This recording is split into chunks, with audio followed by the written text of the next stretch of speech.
खबर यूपी के झांसी से है, जहां महारानी लक्ष्मीबाई मेडिकल कॉलेज में शुक्रवार की रात बच्चों के निक्कू वार्ड में हुए अग्निकांड में 12 बच्चों की मौत सहित 37 घायल बच्चों के मामले में जांच रिपोर्ट में स्थानीय अधिकारियों पर लीपापोती कर दोषियों को बचाने का आरोप लगाते हुए आज राष्ट्रभक्त संगठन के केंद्रीय अध्यक्ष अंचल अरजरिया के नेतृत्व में मुख्यमंत्री के नाम संबोधित ज्ञापन जिलाधिकारी के माध्यम से भेजा गया। इस दौरान नारेबाजी करते हुए राष्ट्रभक्त संगठन के कार्यकर्ता कलेक्ट्रेट परिसर पहुंचे। यहां ज्ञापन देते हुए कहा गया कि अगर यही घटना किसी प्राइवेट अस्पताल में हुई होती तो अभी तक अस्पताल का मालिक व प्रबंधन जेल में होता। जबकि सच्चाई ये है कि ना तो अग्निशमन विभाग के मानक पूरे थे और ना ही अन्य सेफ्टी मेजर्स पूरे थे। ज्ञापन में कहा गया कि झांसी के अंदर मेडिकल कॉलेज के सामने 100 मीटर से 2 किलोमीटर तक की परिधि में लगभग 200 नर्सिंग होम से अधिक संचालित हैं, जिनमें से अधिकतर के पास ना तो फायर की एनओसी है और ना ही अन्य सभी मानक पूरे करते हैं। लेकिन सीएमओ झांसी की मिलीभगत, अग्निशमन विभाग एवं झांसी विकास प्राधिकरण की लापरवाही के कारण इन नर्सिंग होमों के अंदर लिंग परीक्षण, भ्रूण हत्या एवं अवैध बच्चों को जन्म देने के बाद बेचने जैसे मामले लगातार हो रहे हैं। अंचल अरजरिया ने आरोप लगाया कि इन नर्सिंग होमों के माध्यम से मानव अंग तस्करी किए जाने की संभावना से भी इनकार नहीं किया जा सकता। अधिकारियों की मिलीभगत से एक संगठित गिरोह मनुष्यों के लिए कसाई बने इन नर्सिंग होमों द्वारा चलाया जा रहा है। जिस 12 फीट की गली में एक नर्सिंग होम संचालित है, उसी बिल्डिंग में 4 अन्य नर्सिंग होम भी संचालित हैं। ज्ञापन में इस नर्सिंग होम के नाम का उल्लेख करते हुए बताया गया कि इस नर्सिंग होम का बोर्ड लगाकर बिल्डिंग का मालिक लगभग 4 लाख रुपए किराया वसूलता है एवं इसी अवैध बिल्डिंग में एएनएम, जीएनएम, बीएससी नर्सिंग जैसे कोर्स भी चलाता है। सीएमओ के संज्ञान में सारी बातें होने के बाद भी आज तक कोई कार्रवाई नहीं की गई। इसी तरह सदर बाजार थाना क्षेत्र में एक 3 साल की अबोध आदिवासी बच्ची के साथ दुष्कर्म होने की घटना के बाद उसे 8 घंटे तक इलाज नहीं मिलता है। ड्यूटी डॉक्टर की लापरवाही पर सीएमओ कहते हैं कि बर्खास्तगी की कार्रवाई की जाएगी, लेकिन अभी तक कोई एक्शन नहीं लिया गया। ज्ञापन में अनुरोध किया गया है कि मेडिकल कॉलेज प्रकरण की सीबीआई से जांच कराई जाए तथा जिलाधिकारी को एफआईआर लिखने के लिए निर्देशित किया जाए। इसके साथ ही सीएमओ झांसी के खिलाफ विभागीय उच्च स्तरीय जांच बैठाकर विभागीय तथा दंडात्मक कार्यवाही अमल में लाई जाए।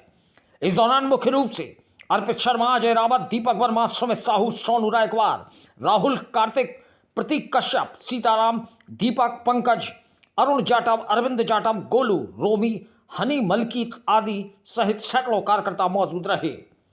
झांसी से दीप न्यूज के लिए दीपक चंदेल की रिपोर्ट। देखिए, आज क्या है, आपने देखा होगा कि दिनांक 16 को मेडिकल कॉलेज के अंदर आग लगने के कारण कई सारे नवजात बच्चों की मृत्यु हो गई और उस घटना के होने के बाद में जो चश्मदीद का बयान है उस पर कोई कार्रवाई नहीं हो रही है। लीपापोती करने का काम लगातार चल रहा है। चश्मदीद ने जब बताया कि नर्स ने माचिस की तीली जलाई और माचिस की तीली जलाने के बाद में ऑक्सीजन पाइप को जोड़ने का प्रयास किया, जिसकी वजह से मृत्यु हुई, इतने सारे बच्चों की आग लगी, लेकिन उस पर ध्यान नहीं है। दूसरी बात, जो भी रिनोवेशन हुआ वहां पर जो क्राइटेरिया होता है उस लेवल के ना तो तार लगाए जाते हैं, सिर्फ भ्रष्टाचार के कारण 20 से 22% कमीशन जो चल रहा है उसके कारण क्वालिटी का काम नहीं होता, जिसकी वजह से जगह जगह लोगों को मुसीबतों का सामना करना पड़ता है। और पूरा प्रशासन सिर्फ इस बात में लगा है कि किस तरह से मुख्यमंत्री योगी जी को बदनाम किया जाए। इसको लेकर के हमारी ये मांग है जिलाधिकारी झांसी से कि सबसे पहले चाहे अज्ञात के खिलाफ रिपोर्ट दर्ज हो, इस कांड में रिपोर्ट दर्ज हो और यह जांच इधर के स्थानीय प्रशासन से ना करा करके, देखिए 12 घंटे में रिपोर्ट आई, उस पर लीपापोती की गई। हमने मांग की थी कि किसी बाहरी एजेंसी से इसकी जांच की जाए, तो 4 लोगों की टीम जरूर बनाई गई है, लेकिन इसकी जब तक सीबीआई जांच नहीं आई तब तक पूरे के पूरे निकल करके सामने नहीं आएंगे और दोषियों के खिलाफ कार्रवाई होना अति आवश्यक है। इसी तरह से आपने देखा होगा सीएमओ के निर्देशन में मैं कहूंगा अवैध नर्सिंग होमों का संचालन मेडिकल कॉलेज से ठीक सामने हो रहा है, जहां पर ना तो मेडिकल एक्ट का पालन हो रहा है, ना फायर सेफ्टी एक्ट का पालन हो रहा है।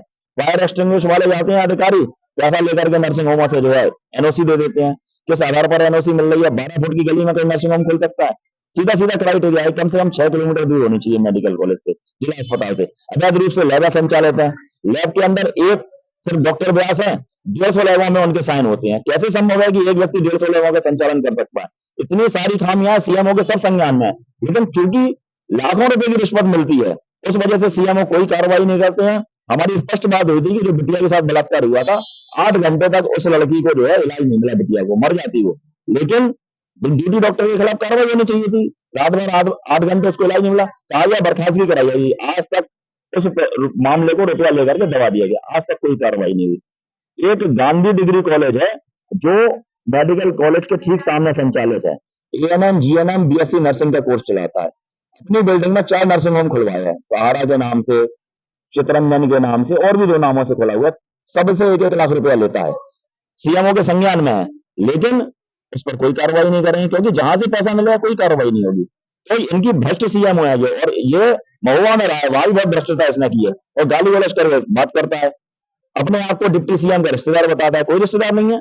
ऐसे लोगों के खिलाफ तो एफआईआर दर्ज करके बंद करना चाहिए, ऐसे गंदे लोगों, इनकी बर्खास्तगी होनी चाहिए। इन सब मांगों को लेकर के हमने मुख्यमंत्री जी को ज्ञापन दिया है, जिलाधिकारी झांसी के माध्यम से, और हम चाहते हैं इस पर कार्रवाई हो। कार्रवाई नहीं होगी तो सीएमओ ऑफिस के बाहर हम लोग धरना देने का काम करेंगे।